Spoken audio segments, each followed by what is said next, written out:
Hi everyone, in this video we're going to be taking a look at an Inspector Calls. Specifically we're going to be focusing on the character of Gerald Croft.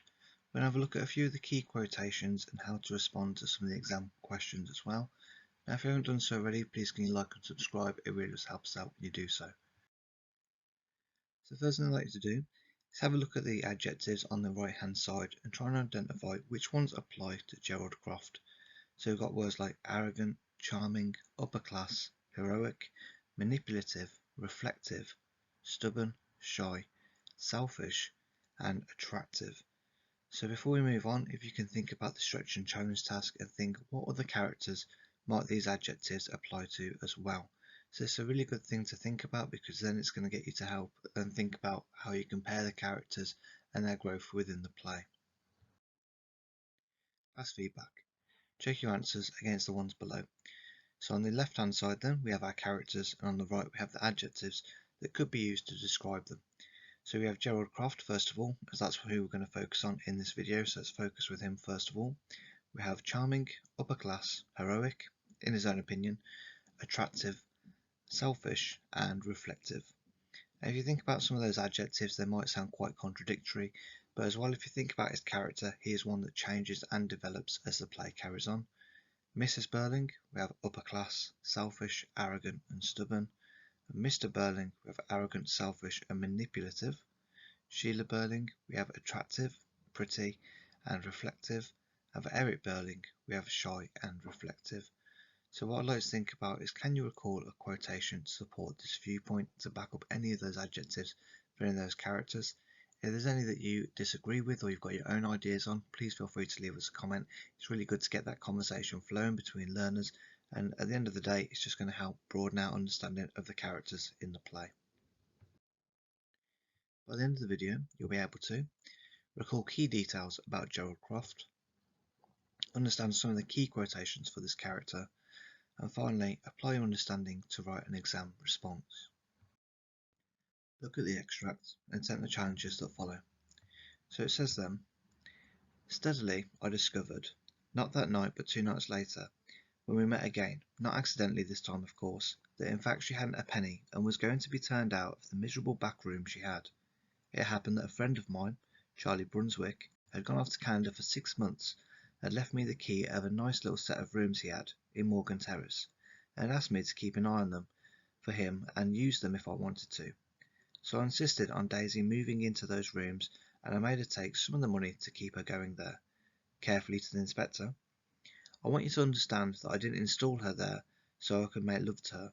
I made her go to Morgan Terrace because I was sorry for her and didn't like the idea of her going back to the Palace Bar. I didn't ask for anything in return. So this is his statement of events, and you can see there he's trying to play up to the inspector a little bit. When you think about this passage, then I'd like to consider the challenges on the next slide. So look at the exam question and attempt the challenges that follow.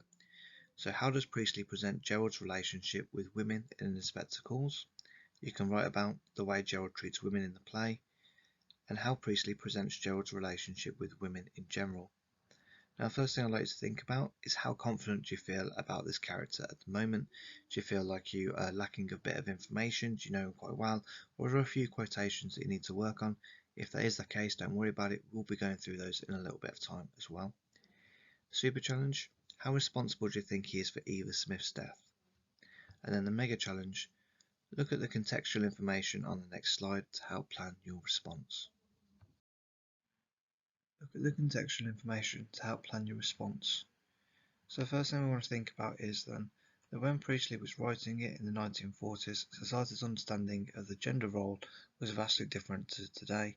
If you think about the purpose that Gerald has within the play, Gerald represents a typical view of the upper class man at the time. Women who are considered to have fallen from grace were often seen as a good opportunity to show gentlemanly chivalry. So when we talk about anyone that's fallen from grace, we mean someone who has committed adultery, someone who might be a prostitute, someone who generally would have been frowned down at society at the time. So what you get is you get a lot of gentlemanly men who would think it would be quite frivolous at the time to offer them help and support, and generally within society they were then praised by their actions to help these people who are from the lower end of society. However, at the same time, you've got to question, were they just really preying on vulnerable women? A good thing to think about as well is you can stretch and challenge yourself. Look at the quotations on the next slide and recall the missing words and phrases. This is all going to work together to help you approach an exam style question in a moment. Look at the quotation and work out the missing words or phrases.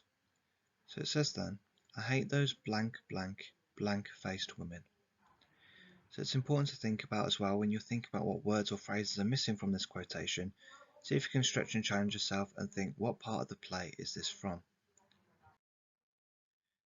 Number 2, we're blank citizens, not blank.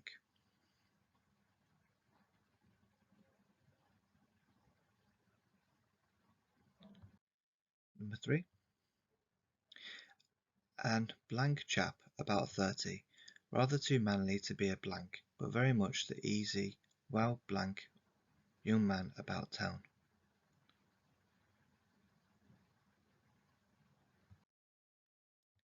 Next we have, except for all the blank summer when you blank came near blank. So again, try and think what part of the play is this from. If you can also think as well what character is actually saying this to Gerald, that would be really good in terms of actually revising and learning these key quotations.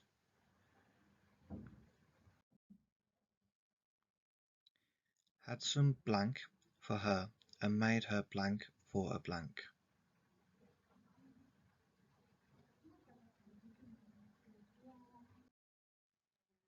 Class feedback. Check your answers against the 4 quotations. So for number 1 then, I hate those hard-eyed, doe-faced women. Number 2, we're respectable citizens, not criminals. Number 3, an attractive chap about 30, rather too manly to be a dandy, but very much the easy, well-bred young man about town. Number 4, except for all last summer when you never came near me. So that's Sheila when she starts to realise that Gerald has been up to no good. And then number 5, had some affection for her and made her happy for a time. Look back at the exam question and attempt the challenges that follow. So now that we've looked at a few of the quotations, hopefully this will be a little bit easier. So the first one, I'd like to think back to those quotations and select 3 judicious quotations that we've just went over. For the super challenge, I want you to think, how would you structure your response and what do you need to do to get a high mark in the exam?